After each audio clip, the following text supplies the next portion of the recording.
Kalau rumah tangga itu bermasalah, jangan malah jelekkan pasanganmu kemana-mana. Jangan malah telepon pacar lama.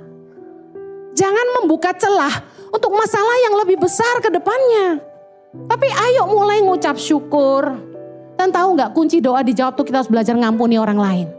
Yesus berkata gini, Markus 11 ayat 25. Dan jika kamu berdiri untuk berdoa, ampunilah dahulu sekiranya ada barang sesuatu dalam hatimu terhadap seseorang, supaya juga Bapamu yang di sorga mengampuni kesalahan-kesalahanmu.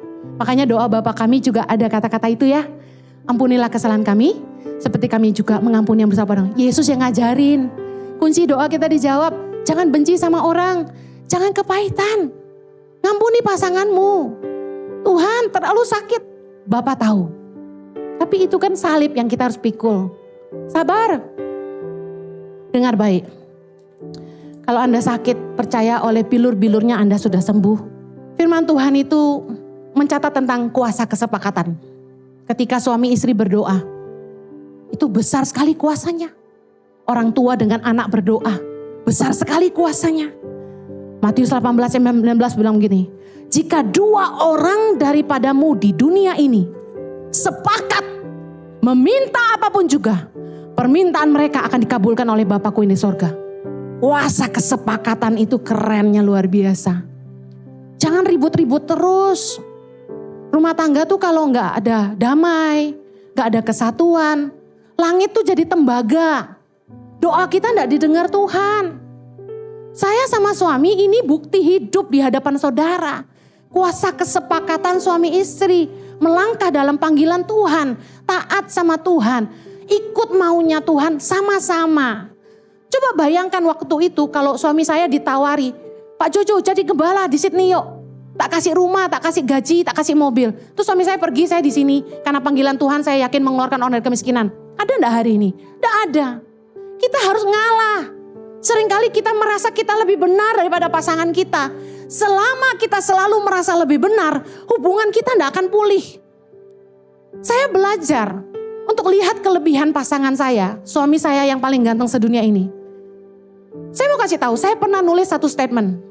This is an honest testimony. The man I love, the man I hate.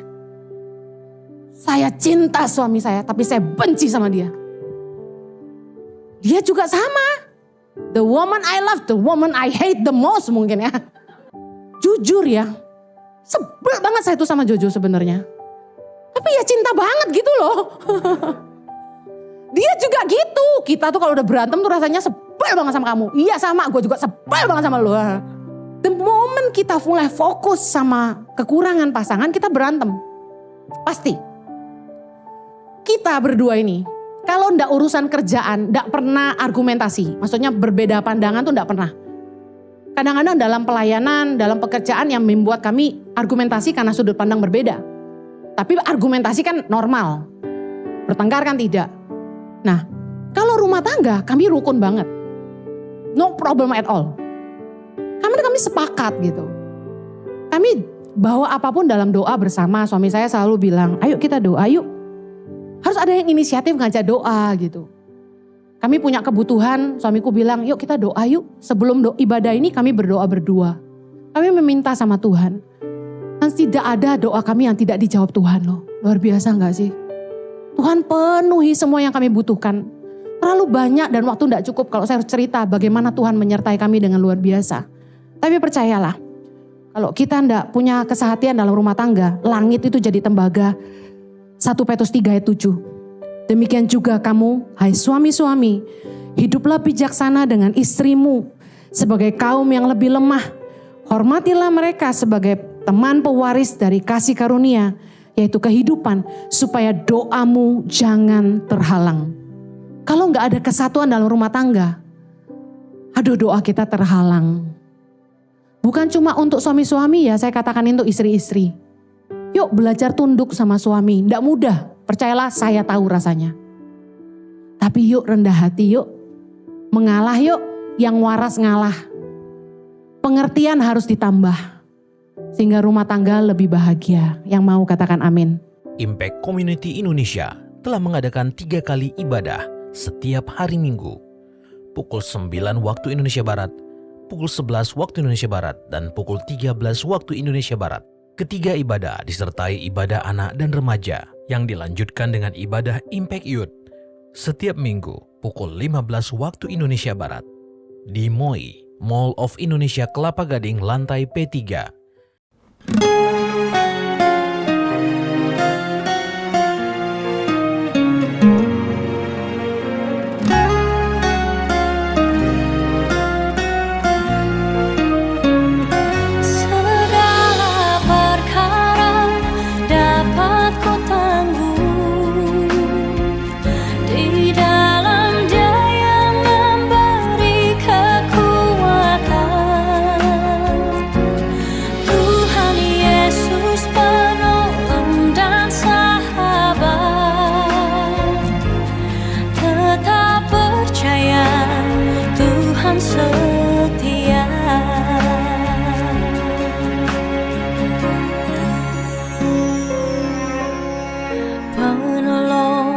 Selalu setia memenuhi keperluanku, tak pernah dia mengecewakan. Yesusku tak pernah gagal. Segala perkara dapat ku tanggung di dalam Dia yang memberi kekuatan. Tuhan Yesus penolong dan sahabat, tetap percaya Tuhan setia.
yang jauh tanpa kayu salib, lambang kutub nestapa jelas. Salib itu terang, Tuhan Maha Kudus menebus umat manusia.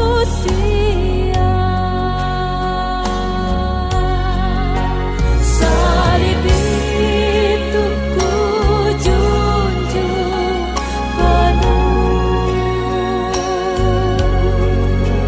hingga tiba saat ajalku. Salib itu ku rangkul teguh dan mahkota kelak milikku.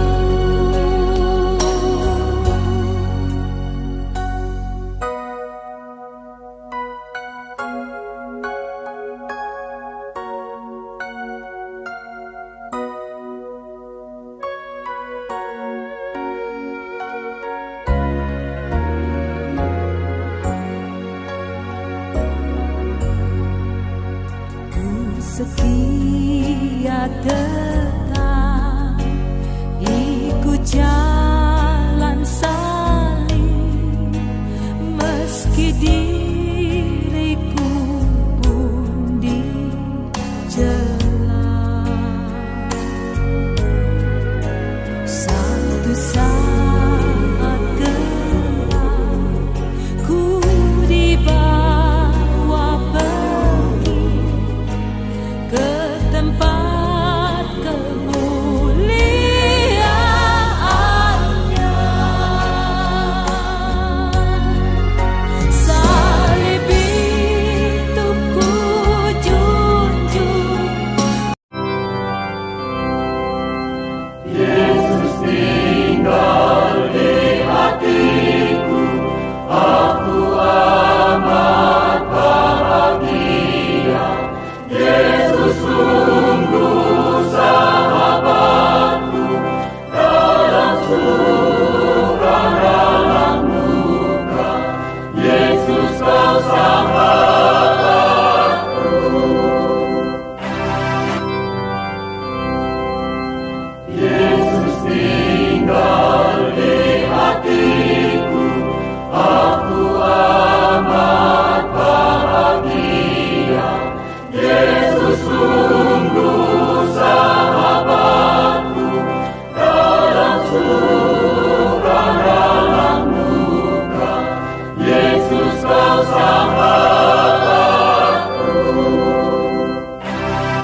Siapakah yang karena khawatir dapat memperpanjang umurnya? Yang kecil pun tak dapat kamu buat. Mengapa kamu khawatir tentang hal lain? Perhatikanlah bunga bakung, bagaimana tumbuhnya. Tanpa memintal, menenun. Nabi Sulaiman pun tidak berpakaian seindah salah satu dari mereka. Jika Allah mendandani rumput yang hari ini ada dan besok dibuang ke dalam api, tentu lebih lagi Ia akan mendandani kamu. Hai kamu yang kurang beriman, Tambahkanlah iman kami. jika imanmu sebesar biji sawi, kamu dapat berkata kepada pohon ini, tercabutlah dan tertanamlah di laut, dan ia akan mentaatimu.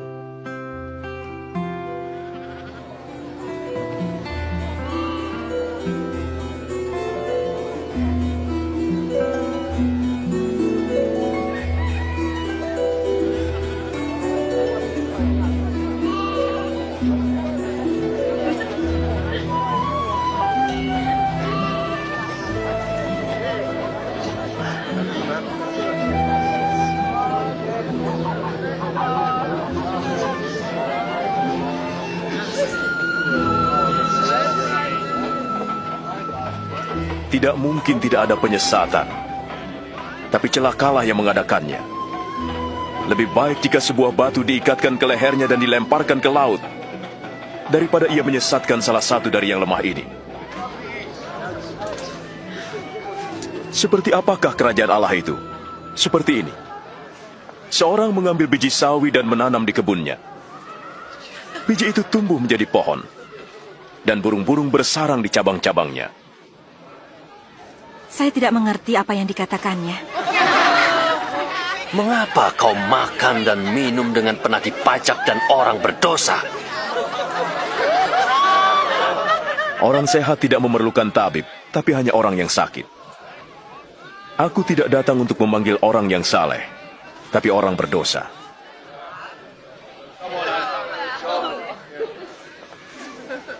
Jelaskan lagi tentang kerajaan Allah. Masih ada yang lain? Jangan takut, hai kawanan kecil, karena Bapamu telah berkenan memberimu kerajaan itu. Juallah segala milikmu dan sedekahkanlah. Buatlah bagimu pundi-pundi yang takkan rusak, suatu harta di surga yang takkan habis. Sebab pencuri tak dapat mengambilnya, dan ngengat tidak merusaknya. Di mana hartamu berada, di situ hatimu.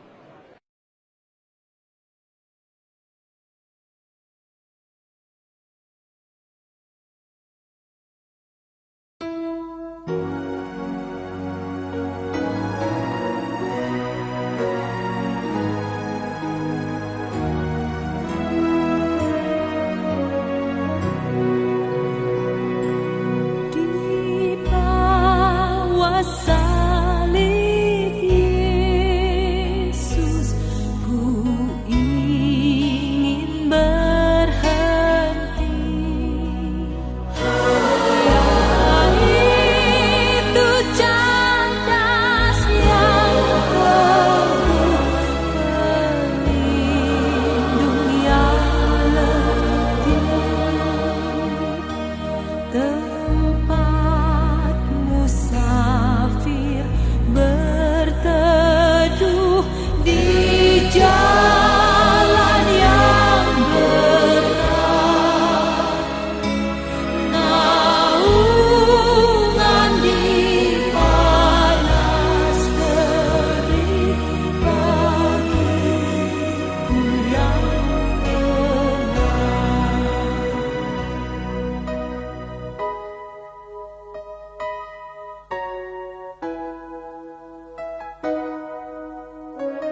Holman Hunt, pelukis ternama yang melukis gambar Tuhan Yesus yang sedang mengetuk pintu sebuah rumah.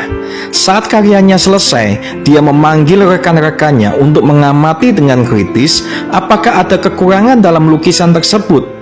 Mereka memandang dengan teliti lukisan itu, tapi tak seorang pun bisa menemukan kekurangannya. Justru mereka semua merasa kagum.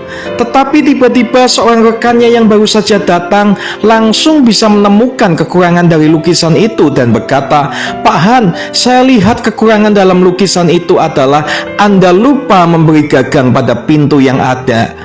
Han pun menjawab, "Sobatku, saya memang sengaja tidak memberikan gagang pintu di depan, karena pintu itu adalah pintu hati manusia, di mana saat Yesus mengetuk pintu, itu hanya bisa dibuka dari dalam." Jadi terbukanya pintu itu adalah keputusan kita.